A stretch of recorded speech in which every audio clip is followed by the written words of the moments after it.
walaalkii muslimka ah ee tawxiidku ay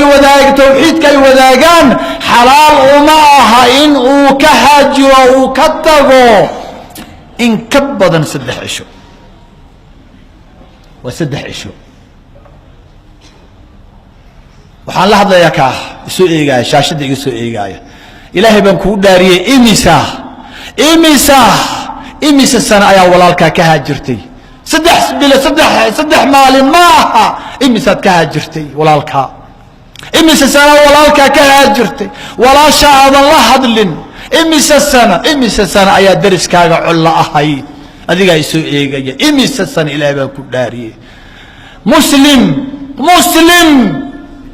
حلال أمها أمنا بنانا ولكن إن كهجر أو عريسنا إن كبدن 3 مال وحقها وحبيبك خير خلق الله كسل حبيبك